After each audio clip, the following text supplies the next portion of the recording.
Hello, my name is Ben. And my name's Josh.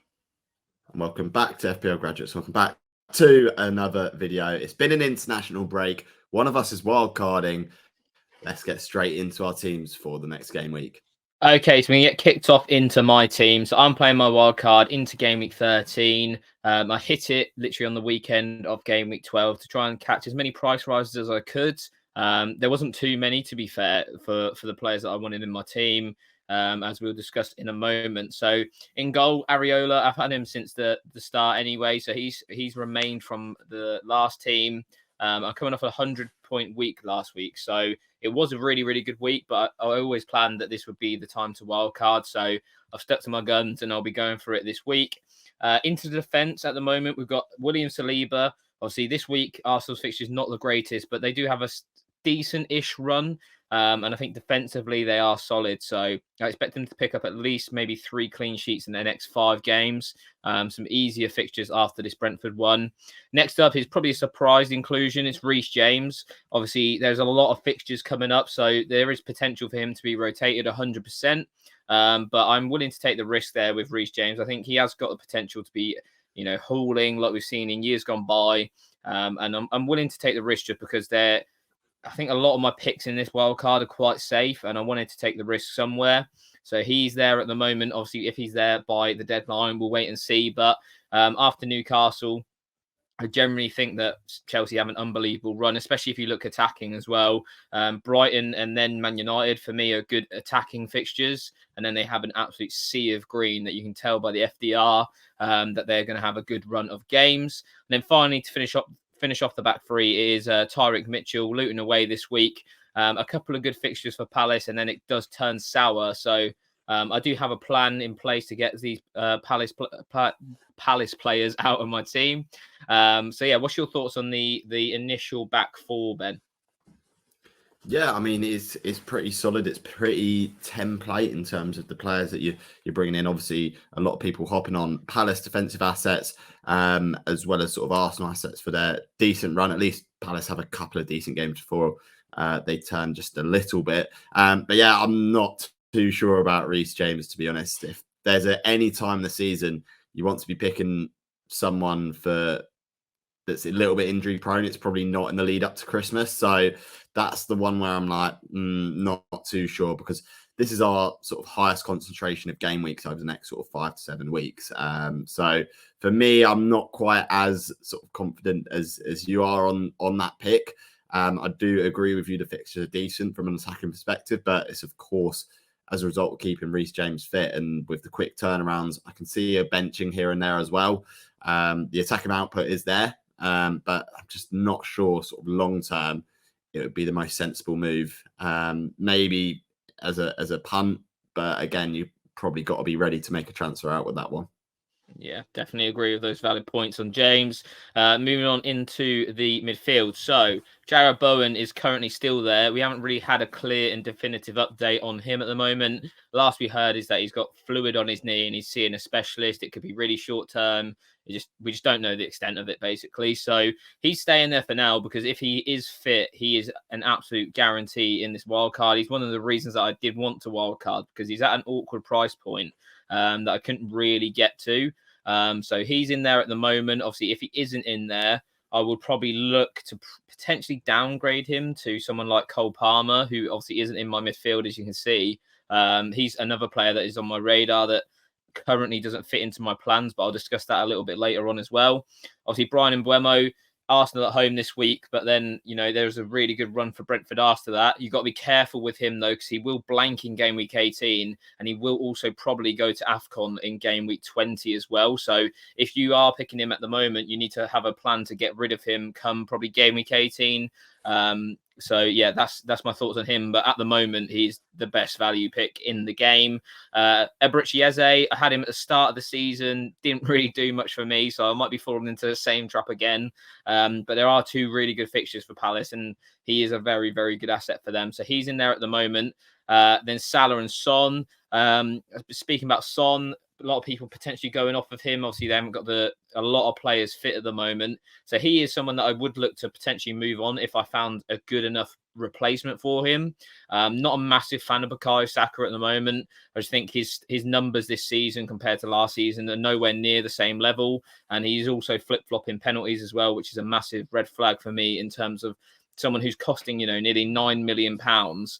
If they're not getting consistent goals for me, I'm sort of steering clear. And I think Son for me, even without the likes of James Maddison and other players in that team, is a better pick, especially come game week 18, which I will discuss as well, is a really important blank game week. And I'd probably look to captain Son in that week. So what's your thoughts on that midfield, Ben? Is there anyone that you'd have in there at the minute that I'm maybe missing? Yeah, I mean, it's a very solid midfield, and with this wild card, the advantage is a lot of people are picking between Mbeumo and Eze, whereas you've been able to get both of them in there. It'll be interesting to see, obviously, what you do with Eze after a couple of game weeks, because he could quite easily haul in both, and you're left with a bit of headache. But it could easily blank in both, and again leave you with another headache on what to do with him. Jared Bowen, yeah, I think I agree with you in that one. There's no other massively decent midfielders around that price point because it is a little bit awkward. So downgrading or downgrading elsewhere is probably the move to go. The one omission that I'd say is a guy that you mentioned on who you weren't too keen on. That's Bukayo Saka. Arsenal's fixture run does turn really, really nice. So I do anticipate returns coming from them. I think one attacking asset from Arsenal is probably a sensible idea. And a lot of managers have been opting for a double up in defence. Don't think it's a bad idea either, but I'd certainly have maybe a couple of Arsenal players in your team for if you're wildcarding or generally in your FPL team. Yeah, definitely. They're worth consideration at 100%. It's definitely going to be interesting to see who they're playing, obviously, because Jesus should be back pretty soon. They've still got Trossard and Nketiah, so they've got a plethora of options up there. So minutes are not going to be necessarily nailed. Obviously, with someone like Bukayo Saka, it's almost certainly nailed. But in those other positions, it's definitely hard to guess. Moving on into the attack. Starting off with Dominic Solanke. Bournemouth's run is unbelievable. And obviously he hauled last week. I did already want him on my wild card before last week, which is awfully ironic to say now. But obviously Sheffield United away this week. I think, he's on penalties, like Ben alluded to earlier. Having players that play 90 minutes is going to be really crucial in this run. So he's one of those guys on a really decent fixture run. I'm more than happy to have him alongside, obviously, Erling Haaland, who hopefully should be fit for this weekend for a big game at lunchtime against Liverpool. He's on my captaincy at the moment. To be quite honest, I'm not even really thought about the captaincy at the moment, just because I'm sort of waiting on Jared Bowen a lot. If Jared Bowen is declared fit by Moyes tomorrow, I'd be tempted to captain him this week. Just because that Burnley away fixture is really good, and Burnley have been struggling a lot. I think that City-Liverpool game, there will be goals in it, but just who for is obviously the big question. So yeah, that's my front line. Would you pick anyone else right now, Ben? It's difficult to say because obviously Alvarez has been good for FPL managers for a while. You've got your Watkins, who again is a difficult price point. I think you've either got to make the decision Bowen, Watkins, because the price point is pretty similar in terms of the margins there. But Solanke is a really decent option as well, and I don't mind it at all. There's a little bit value that is tied up in him, so you can obviously downgrade or upgrade where necessary. But he's a talisman for Bournemouth. He's been scoring goals. He's been in good form. He's got some decent fixtures coming up. I think he'll be a really nice differential to own in this team. Yeah, definitely. And then onto the bench as well. Obviously, my bench I wanted it to be strong going into these busy game weeks. So all four of these guys, you can almost guarantee some minutes for. So we obviously got Bernd Leno, West Ham and Fulham's fixtures rotate really, really nicely. So that's the sort of double up that I've gone there in goal. Cameron Archer at the moment. Even potential, if say, for example, if I wanted to downgrade Son or Bowen, to potentially upgrade him to someone in the attack. And I think there's a lot of like maybe options in the forward position at the moment. You got likes of Darwin Núñez after this City game. Liverpool have a really nice run. The likes of Nkunku, who's been in training. There's just loads of options. So that is definitely on my mind at the moment because especially if Bowen's out, that could be a move that I look to do. And obviously, as I mentioned earlier, downgrading Bowen to Cole Palmer. Charlie Taylor, pretty nailed for Burnley. I know I said that they're a good fixture to target, which they are, but they do also have a good run. And I think there's a couple of fixtures in the next 4 weeks where I'll be playing Charlie Taylor, likes of Sheffield United and Luton in those sorts of games. And then Kostas Tsimikas, obviously Andy Robertson is progressing well, but I'm hoping that I can get at least a couple of game weeks out of Tsimikas. Obviously not this game week, nowhere near, but hoping that he could turn out to be some decent value, and then I could potentially look towards a Newcastle defender, depending on who, again, is fit and available from that team and who's starting. So obviously they've got a lot of injuries as well. So, we'll wait and see on that one. What's your thoughts on that bench, Ben? Do you think there's enough depth in there? Yeah, I think there should be enough depth in there. Obviously, there's a slight risk as well with obviously Tsimikas, Archer to a degree as well. So there's obviously going to be risk there when you invest a lot in your starting 11. But again, you've given yourself flexibility with the wild card to potentially change that and downgrade and upgrade where necessary to combat that. So you've got a little bit of time anyway to fiddle that around a little bit and see if you can get sort of a little bit more value potentially on the bench. I don't think it's necessarily the most important thing, but as long as you have a couple of players there on your bench that should be guaranteed minutes, it should be all okay. Okay, so something a little bit different. Just because I'm wildcarding this week, I've shown my game week 18 team. As we mentioned earlier, it's the blank game week. So the Manchester City and Brentford both are not playing in that week. So this is me using basically all my free transfers at different points in game weeks. Obviously, it's a hindsight sort of draft, as obviously we're not too sure what's going to happen in between then, but it's good to sort of plan ahead and sort of have a rough idea of what you might be doing. So this is the lineup. So as I mentioned, Leno would be in goal this week. Burnley at home is a nice fixture. Going to double up on the Chelsea defence. Wolves away that week. I think doubling up on Chelsea defence, especially if I have Reece James, is important because Colwill will play pretty much every single game. So I'm at least getting the clean sheet points there. As I mentioned earlier, Lascelles potentially is that Newcastle defender. Obviously, it could change depending on obviously fitness and stuff like that. And Charlie Taylor, as I mentioned, I will probably play in a couple of game weeks. Fulham away being one of those. Into midfield, it's Anthony Gordon as that sort of Newcastle attacking coverage for that Luton away fixture.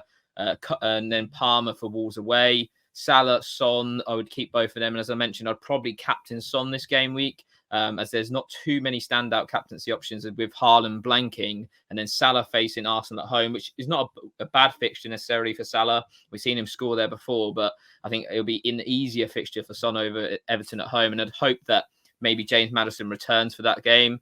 And then we've got Solanke and Watkins up front. So as Ben mentioned earlier, difficult to get to Watkins at this sort of stage. The West Ham run sort of comes to an end, and then that would allow me to switch to Ollie Watkins currently at 8.5 million. And obviously that could change depending on how they do in these upcoming difficult fixtures. And then on the bench, as I mentioned, there's Tsimikas there with Arsenal at home, who would be a last resort first sub with Mbeumo and Haaland obviously blanking, and I'd keep them in my team ready to go for game week 19. What's your thoughts on that, Ben? Do you think going into that blank game week, is there any sort of real improvements that you'd make to that? Yeah, no, it's difficult to say that you could improve too much on that. Obviously, we'll see how Chelsea progress with their defensive numbers. We'll see how Reece James keeps fit. Obviously, for me, like you said, there's a little risk with Lascelles, in my opinion, just based on the fact that there's a possibility Botman will be back by then, and I think that's probably highly likely that he'll be back by this point. But yeah, other than that, it looks solid. Obviously, you just need to get as many 90-minute men out on the pitch for blank game weeks, and I think you've covered that pretty well there, and even left yourself with sort of one on the bench again, someone who probably won't be playing by that point. But again, it's nice to have that option, and if you need to change people around, you can do so. Okay, so moving on into my team. I'm not quite on a wild card this week. I used it a few weeks ago, but I've had green arrows ever since then, so we are buzzing with that. I've also got Areola in goal. Like Josh said, like the fixtures for West Ham are pretty decent. The fixture Burnley away, I don't mind that at all. Areola's been a little bit disappointing since I picked him up, but I'm hoping that can turn around. You can get some save points and obviously a clean sheet. In a defence, again, I've got an Arsenal defender and a Palace defender, but two different ones. I've gone Gabriel. Obviously, I brought him in for the budget Arsenal defender that I knew was sort of nailed on to start. I've also gone Gay again. That was more for security of minutes as well as set piece threat. Obviously, Mitchell sort of XA is a little bit higher, but Gay from set pieces is a little bit more dangerous. And I picked up a couple of sort of decent clean sheets from him as well. And then Matty Cash obviously is yellow flagged. Seems likely that he's going to play this week. And if he's fit, I'm almost really tempted to keep him. I was in one frame of mind earlier on in the week where I was like, I could sell this guy. He's not been great, but Tottenham away isn't a bad fixture in the context of how many players Spurs have got missing, the attacking threat that Matty Cash poses, the areas in which they are struggling is wing back for players at the moment. So I may be tempted to keep Matty Cash in that situation. Josh, what are your thoughts on the sort of back four there and the option there to potentially keep Matty Cash when I was thinking earlier on the week to sell him? Yeah, it's an interesting one. Obviously, like Cash has been sort of flip-flopping out of people's teams. I've seen FPL Harry in particular. He thinks he's going to keep him because he can bench him in the weeks where he plays difficult opposition. For me, I'd be looking to sell him at the minute if I still owned him and if I was not on a wild card, just because of the attacking threat not being as much as it was at the start of the season. Obviously, his attacking data at the start of the season was way better than it has been since, I think, game week 8. He's not really been accruing as much attacking data. So that's the only reason for me. And also Aston Villa defensively, they've been really poor. They keep conceding goals, and due to the high line and the style that they play, obviously allows them to score so many goals, but it also allows them to concede goals pretty much every game at the moment. So yeah, for me, I would look to get rid of him, but I think the biggest issue with getting rid of him is that who do you bring in? And there's not an awful lot of players that you can sort of move to at the moment, especially defensively. And that's one of the biggest issues that I've had personally, trying to pick 5 defenders who have decent fixtures and are a decent defense. It's pretty hard to come by. So that's the main issue. And then obviously with Gabriel there, he's a solid option, but I know a lot of people are potentially worried about his minutes with Brazil national team. He played both of those games in South America this week. So, and he's not been opposed to benching him. So maybe a slight worry there, but it wouldn't cause me to be benching him or anything like that. Yeah, and I'll probably have to start Gabriel this week anyway. The fixture is, again, it's not the greatest, and my options really for Matty Cash replacements are probably Ethan Pinnock or Levi Colwill. Again, you've got Colwill in there, but again, it's 2 tough fixtures as well that they've got in this game week. So I think it's going to be pretty low scoring in terms of defenses anyway. We'll move on into my midfield then. And this is how it's looking at the moment. We currently got Son in there, Aston Villa at home. Fairly sort of, again, like Josh said, there's the option to sell him in upcoming game weeks. But for now, I'm going to keep him. Villa at home's a decent fixture, like Josh said. And there's always the possibility of getting sort of goals against this high Villa line. Mitoma is, again, another player that I was potentially looking to sell. Obviously, we've seen him back in training. We don't know sort of news on the press conference from De Zerbi as of yet, as at the time of recording. But if he is potentially even a risk of not playing, I'm probably going to move him on. I'm pretty certain on that at the moment. Even when he is fit, he's been fairly disappointing for the last few weeks, especially. Bukayo Saka in there. Obviously, Brentford isn't an easy game by all means. But Bukayo Saka's always got that potential of penalties. He's always got that potential of scoring big hauls for his team, and he's probably their sort of main man going forwards. Obviously, still got Salah and Cole Palmer. I'm fairly set on starting him this week just due to the penalty factor. Josh, that's the midfield. It's what do you think of that? Like the Mitoma, is it worth moving him on now? Yeah, it's interesting. Obviously, he's been pictured in training today, like running. He was with the team as well. Same with Lamptey. So it's interesting. Obviously, tomorrow will give you a lot more clarity on that, whether he is going to be starting or even featuring. For me, it is a good fixture. Forest away, like I know Forest are better at home. It is a solid fixture, and obviously he's just come off the back of international break. It's a difficult one. Like it just depends on what you think's more of an important transfer. Obviously, like you said, with the defenders, there's not much upside right now to defenders. So maybe if you move Matoma, I don't know who you'd move him on for. Maybe like an Eze or an Embuemo. then is that upside better? You know, you got Matoma at Forest this week, where you got Mbeumo against Arsenal. I think maybe if he is going to be featuring in the team, this might be worth keeping him for one extra week. But elsewhere, the rest of the midfield looks great. Obviously, Cole Palmer's been really good. The only thing, sort of small question mark, is when Nkunku comes back, does he take those penalties off Cole Palmer? Does he change the position of Cole Palmer as well? It's something that we're going to have to wait and see. But I don't expect Nkunku to be sort of rushed back into this Chelsea team. He'll definitely be in and out in terms of minutes as well. So I'm sure Palmer, for at least the next 3 to 4 weeks, will be a decent option. Yeah, I mean, I don't anticipate him obviously taking his spot. I think it's his to lose, but we'll have to see about that, the penalties especially. But yeah, up front we've got Ollie Watkins, who I think Tottenham away is actually almost a prime fixture for someone like Ollie Watkins, because like I said with Cash, Villa could attack that Spurs defence, the depleted defence, and I think he could do well. He's a pretty solid keep for me at the moment as well, even with Villa's fixtures turning just a little bit. And then obviously Haaland captain up top. His record against the top 6 this season has been great. He's got loads of double-digit returns already, and I'm pretty certain that I'm going to keep that captaincy on him. And then we'll quickly go into the bench as well. So currently on the bench, we've got Jared Brantwaite first on the bench, and as crazy as it sounds, I'm almost thinking he could potentially play in my team this week, because Everton are going to they're a difficult team to beat at home to start with. They've kept unexpected clean sheets. They look a lot more defensively solid. And Manchester United, really, do they look fluid in attack like they have been in previous seasons? Probably not. So it might be tempting to even start Brantwaite this week, maybe over one of those potential injured players. We've also got Strakosha, Tsimikas, and Mubama.